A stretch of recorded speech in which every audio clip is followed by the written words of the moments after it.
Po mga kababayan, ma'am sir, this is Jam, the Filipino channel na inyo pong lingkod. So today is January 27, 2026 at tayo ngayon ay papunta dyan yan sa may elliptical road sa may old Capitol site, Diliman, Quezon City po yan. Dadalhin po natin sa may Uptown Center, sa may Katipunan Avenue, Loyola Heights, Quezon City, UP Campus, Diliman, Quezon City. Napaka-traffic doon.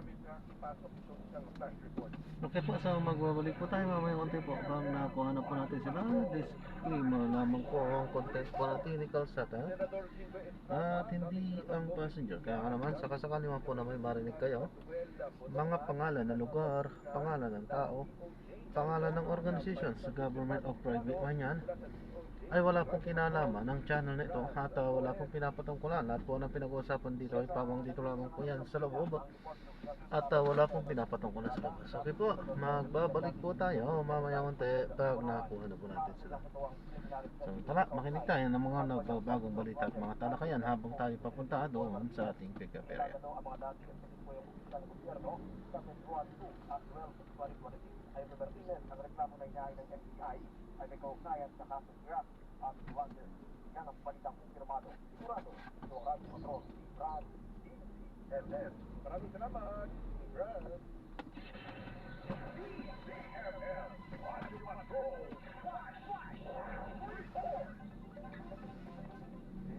siguro pang huling tanong ko na lang po ito, Ginoong Contreras, ay usapan sa pahayan Senator Amy Marcos na wala nung nag-aasabi doon sa Pangulo kaya napapabayaan yung kanyang kalusugan. Hindi ko alam kung bakit seryoso pa ng mga tao sa mga sinasabi niya. At kinalata mo naman yan, nag-aalaga yan ay bigay na anuman dokumento, muli ang Pangulo po ay gumagalang sa proseso. Samantala, pinuri ni Castro ang desisyon ni House Majority Leader at Ilocos Norte Representative Sandro Marcos na kusang umiwas sa mga talakayan tungkol sa impeachment ng kanyang ama. Pagpapatunay niya ito na isang disenteng opisyal ng pamahalaan ang presidential son. Itinanggi naman ng palasyo na utos ito ng Pangulo dahil natitiyak umano ng presidente na tumutupad lamang ang kanyang anak sa mandato nito. The act of Congressman Sandro Marcos inhibiting himself voluntarily from this issue, especially regarding the impeachment complaint filed against his own father. It is a hallmark of a statesman. It shows his character, it shows his decency, and we believe that this is the right thing to do. Hindi po nakikialam ang Pangulo sa mga anumang aksyon na gagawin ng kanyang anak dahil ang alam po niya, kailangan lamang po tumpad ang kanyang anak sa mandato. Complaint. Ang unang impeachment complaint ay isinampa noong January 19 ni Atty. Andre De Jesus, habang ang ikalawa naman ay inihain noong Enero 26 ng mga pinuno ng ilang progresibong grupo. Matapos ang pag-refer ng mga reklamo ay umiral na rin ang isang taong ban sa paghahain ng panibagong impeachment complaint laban sa Pangulo. Ako si Christian Bascones ng PRTV News, nagseserbisyo para sa Pilipino. Sa kanyang Facebook post, sinabi ni Batangas Representative Leandro Leviste na nasa ilalim na umano na isang de facto martial law ang Pilipinas. Sabi niya, hindi man idineklara, ramdam daw ito sa takot ng marami na magsalita. Sabi ni Leviste, ang mga kritiko ng administrasyon ang unang nasasampahan ng kaso habang ang ilang kaalyado ay hindi naabot ng pananagutan. Dahil dito, may mga batas at bilyong-bilyong pisong pondo, aniya ang naipapasa ng walang masusing debate. Binanggit din ni Leviste ang umano'y paggamit ng pondo ng bayan sa pagbabayad sa ilang media at social media personalities at troll farms na nagpapakalat ng maling impormasyon at umaatake sa mga kritiko ng pamahalaan.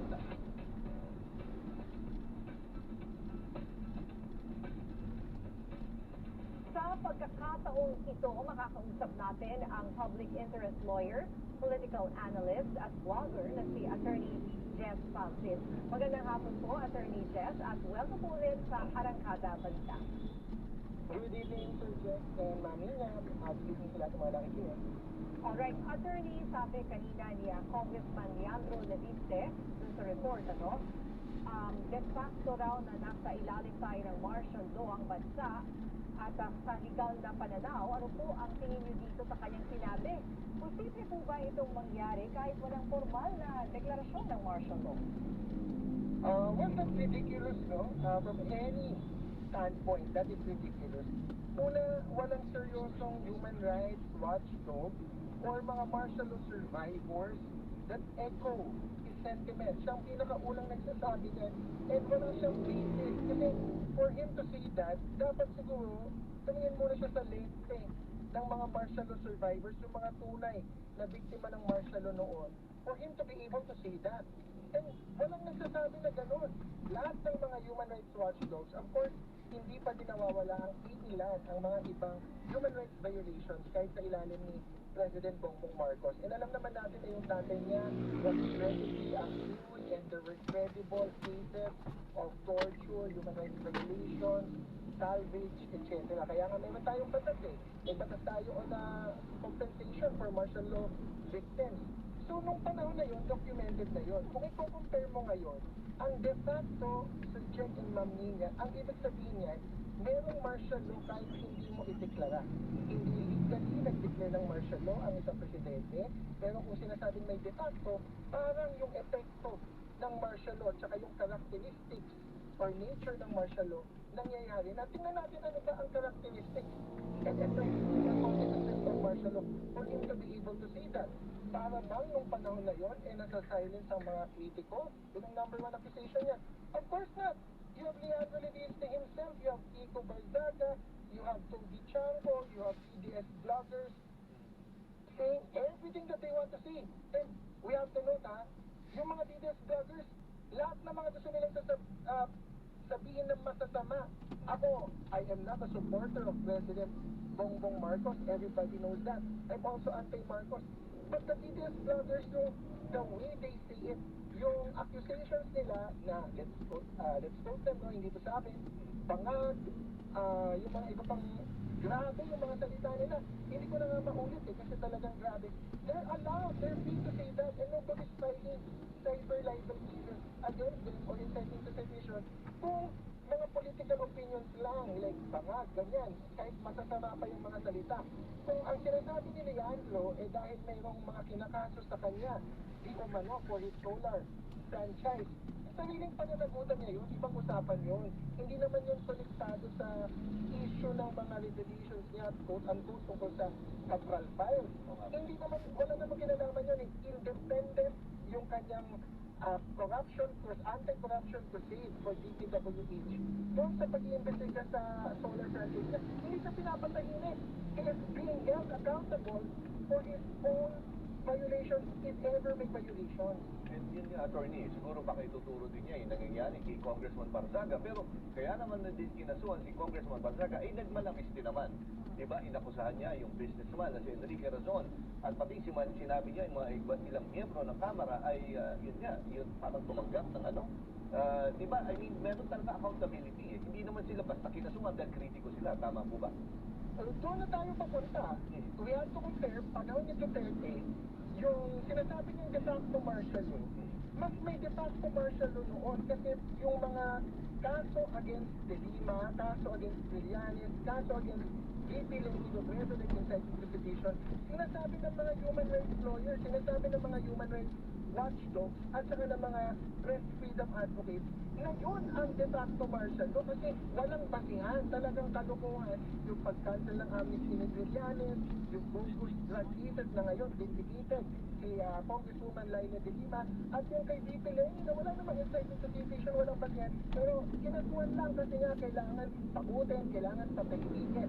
Ang nagsasabi noon was not a politician. Ang nagsasabi noon na fascista si Duterte at may de facto martial law noon sa Pilipinas were human rights lawyers and human rights watchdogs, not politicians like Leandro Leviste. So, kung didepensahan niya yung kanyang kaibigan na si Tito Barzaga at sasabihin niyang palusot para lang magmukhang over na kinakasuhan sila ni Kiko Bardaga, mga kritiko ng administrasyon dahil lang na nag-criticize sila. Yung mga kaso nila, walang nagsasabi na human rights lawyers na pinapatahimik sila or baseless yung mga yun. Lahat yun, yung kay Cyber Light at kay Kiko Bardaga, there's a basis for that. It's a valid case. And the government is not the one filing it. It is hindi sila doon. A private person, hindi siya politiko, hindi siya state apparatus ng gobyerno. He's a private person trying to vindicate his reputation because he was being detained clearly by this congressman na actually mas malalayan. Imagine a public person, a congressman, a person in power is detaining a private person kahit milyonaryo pa yun. So that is not martial law. That is accountability by filing cases in court and by the researchers in Manila. Filing cases in court is the smallest or biggest indication of martial law. So pag nag-apply ka na sa in court and you're allowed to go through due process, that is an indicator of democracy, not martial law. Pag martial law yan, dapat, kasi pangasin ito, bigla ka na lang mag-disappear or merong enforced disappearances or salvage. Bigla ka na lang makikitang patay a day later or a week later. So, yun yung mas clear indicators ng martial law na may torture, human rights violations, enforced disappearances. If you file cases in court, kung matakot ka dahil kinakasuhan ka, baka dahil may pananagutan ka, that's not martial law, that's accountability. Opo. So ano po ang tingin nyo dito kay Congressman Leandro Leviste bilang isang political analyst and blogger, Attorney Jeff, sa kanyang narrative, may mga nagsasabi na isa siyang DDS. Ano po ang inyong reaction dito? Or hindi nila malaman kung anong kampo ba siya? Ano kasi si Congressman Leandro Leviste, mapagkunwari, is trying to pretend he's an objective, non-partisan, general anti-corruption crusader. Pero we have never heard him criticize and expose the corruption and contempt of corruption of the Dutertes, from the father to Sara Duterte. May extrajudicial killings, crimes against humanity, meron din confidential funds, most employees. We have never heard of that. And then yung sasabihin niya, hindi pa siya congressman noon. Pero ngayon, nagkaka-brawl file siya, pero hindi niya sinasabi may insertions din ng mga Duterte.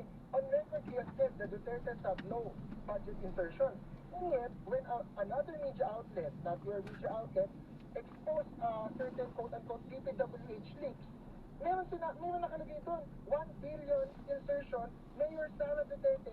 When she was not a legislator, she was a mayor in 2020, Davao City Mayor, may insertion. So, yung mga ganun exposes, he has never said anything against the Dutertes. So the point of that is, while he might say he's not a critic of the administration, gusto lang daw niya expose yung corruption in Congress, the systematic corruption based on the Cabral file, based on the BBM formula, yung baseline, balance, manage, parametric formula, which is one of the basis of the impeachment complaint, the second impeachment complaint by the Makabayan Bloc.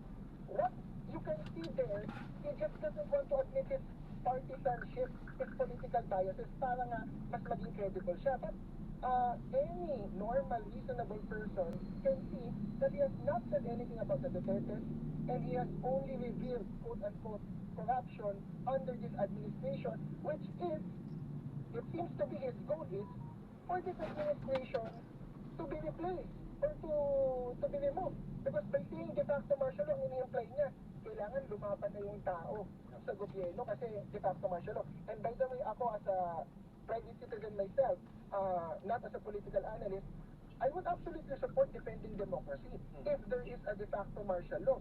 But there is none. People are free to criticize and call the president the worst names and file cases like impeachment complaints against the president. Nobody is being stopped. The third thing I have to point out here before you guys ask, sorry, ang dami nating opinion dito and analysis. Makikita nyo na kaya din siya nag-statement na may de facto martial law. The exact and most recent connection for that, the impetus, bakit niya na nasabi yun, is walang third impeachment complaint. Yung grupo ni na Mike Defensor at Chavit Singson. We have to connect na ang sinasabi niyang pressure at pagsasilence sa mga critics, umatras yung congressman na dapat mag-endorse dun sa third impeachment complaint. And ang palusot ngayon, ng third impeachment complaint group. Sina Mike Defensor and Chadwick Singson, ang tawag nila sa kanilang group is People's Impeachment, which is a plagiarized term from the People's Impeachment Movement ni Cielo Magno last year, no? We have to know, kaya nga sinasabing de facto martial law kasi umatras yung congressman na mag-endorse sana ng third impeachment complaint against BBM, but that's not martial law. Natuwag lang yung congressman. Siyempre, there are always political pressures and there will be political costs on congressmen who will endorse an impeachment complaint against the president, but you don't see the Makabayan bloc succumbing and bowing down to the pressure. Wala silang takot. Eh yung congressman nila na duwag, it's not Leandro Leviste, no, but somebody that he probably knows, alam niya, umatras sa pag-endorse, and so that's why he is ranting na may de facto martial law. Hindi kasalanan ng gobyerno yun, hindi yung martial law. Duwag lang yung congressman to endorse the third impeachment complaint. O nga po, tsaka Attorney Leviste and partner, siguro kung meron man, magsasabi na kung meron man de facto martial, siguro, mas una ko nga in-expect, si Attorney Nery Colmenares, di ba? Siya yung talagang mga vocal against martial law, pati sila Eddie Casino, tama po ba? The Makabayan bloc has been consistent, no? They will file cases against VP Sara, impeachment complaint next week, they have filed against BBM. So dyan mo makikita, sila talaga yung tunay na ideological, not partisan, walang kinikilingan. And I respect Attorney Nery Colmenares, Sir Jake, no? But before Attorney Nery Colmenares, we should look at martial law survivors. We should look at the claimants nung sa Human Rights Compensation Board na mga biktima ng martial law na nakapag-claim ng compensation because legally they were deemed and they were assessed based on evidence na totoong biktima sila ng martial law. Kung sila, wala silang sinasabi na may de facto martial law, why should we listen to a politician na may partisan bias? Yun nga po eh. Dahil sabi ko, sa panggagalingan, siya pa talaga yung, pero ito rin, napansin ko rin nung huling Senate Blue Ribbon hearing ay parang kinontra ni Senator Marcoleta itong si Leviste na parang sinabi, hindi ka naman credible para mag-validate niyang Cabral files. So ano po ba to? Pasok na ba siya talaga sa circle ng mga DDS or ano ho ba yan? Kunwari lang po ba na kinontra siya ni Marcoleta or ano ho ba yung nakikita natin? Well, one, a broken clock is correct twice a day. So even Senator Marcoleta, who is wrong on restitution and other legal issues that he says this should be, pero mali siya, na-prove na yan ni na PG Padulyon, tsaka ni na Ombudsman Boying. He can be correct on this, no? Tama talaga yung sinabi niya na Congressman Leviste is not competent to release and authenticate the Cabral files because it's not part of DPWH. But that is not to say hindi sila quote-unquote in the same block or in the same group, because their motivations, you can clearly see, is to defend a certain group and attack another group. It's just that on that issue, hindi sila nagkakasundo. Maybe Senator Marcoleta also agrees that it's not proper for Leviste as a legislator to get the files from the executive. We have to note here, no, this is, even if I strip myself of personal bias, objectively, there was a violation of separation of powers there. You had a congressman, part of the legislative branch, getting files from the executive branch, the DPWH, without going through the proper channels, like subpoena, like requesting for files, like hearings in aid of legislation. Yun yung mga normal processes. Ang ginawa niya, personal capacity, although he's a congressman, he went there and he got the files, even though parang napilitan lang sina... Maraming salamat, Attorney Jesus Falce. Thank you po. Magandang gabi po, sir. Ingat. Hindi na kailangang bigyan ng reaksyon ang mga maling opinyon. Ito ang sinabi ng palasyo sa mga paratang ni Batangas Congressman Leandro Leviste matapos itong sabihin na sa ilalim umano ang Pilipinas ng de facto martial law, sabay nagbitaw ng mga matitinding banat laban sa administrasyon. Ayon kay Paras Press Officer at PCO Undersecretary Claire Castro, malinaw na walang batayan ang pananaw ng mambabatas. Nilinaw ni Castro na walang puwang ang mga walang basehang paratang na nagpapalaganap ng takot at pagkalito habang tinitiyak na mananatiling nakatuon ang administrasyon sa pagsisilbi sa bansa. Not all wrong opinions deserve a response from the palace. mismong mga taga-media, kayo po na miyembro ng MPC ay makakaramdam kung totoo po ba ang kanyang mga sinasabi. Sa ibang balita, magsasagawa ang Department of Environment and Natural Resources ng pag-inspeksyon sa lahat ng operational sanitary landfill sa buong bansa kasunod ng nangyaring pagguho sa Pinaliw Dam Site noong 8 ng Enero.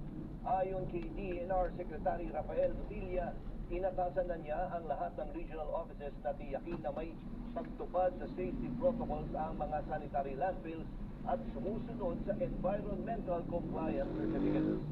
Dagdag pa ng kalihim, ito ay para malaman agad ang mga potential hazards at magsasagawa ng corrective measures upang maiwasan ang anumang sakuna. Pagpapatupad ng meritocracy at mas maayos na costing.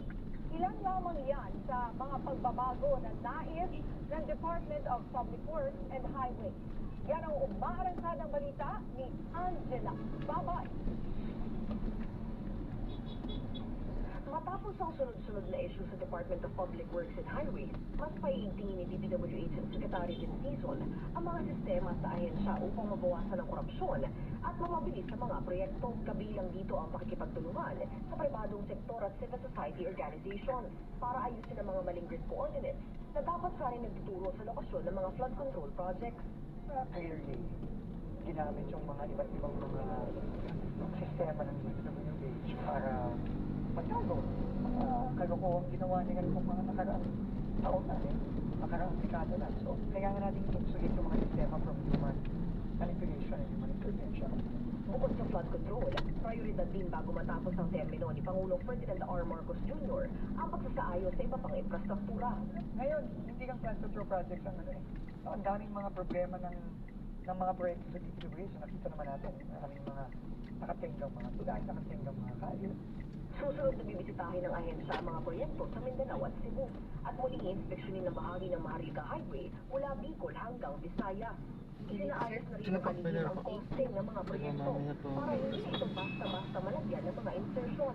Mabago man ang mga opisyal sa ahensya. Samantala, nagsimula na rin ang DPWH Campus Fair kung saan umiikot ang mga ahensya sa mga universidad para hikayatin ang kabataan na magtrabaho sa gobyerno. Kasabay nito ang pagpapatupad ng meritocracy. Kailangan din gawin natin tunay na meritocracy yung department. Hindi yung pagkakasan, padri-padrino, no? Hindi porket kilala mo si ganito, kilala mo si ganyan, mapopromote ka, o mananatili ka sa trabaho mo kahit na sablay-sablay yung ginagawa mo sa distrito o sa region. Mula na yun. Nababaguhin na natin yun. Sabi na kung sino dapat ma-promote, dapat magtagal sa pwesto, yung mga talagang nagpa-perform. So, yun ang gagawin natin, yun ang ginagawa natin. Patuloy namang hinihikayat ng Dizon ng publiko na maging aktibo sa pagbabantay ng mga proyekto gamit ang transparency portal. Ako si Angela Babad ng PRTV News, nagseservisyo para sa Pilipino.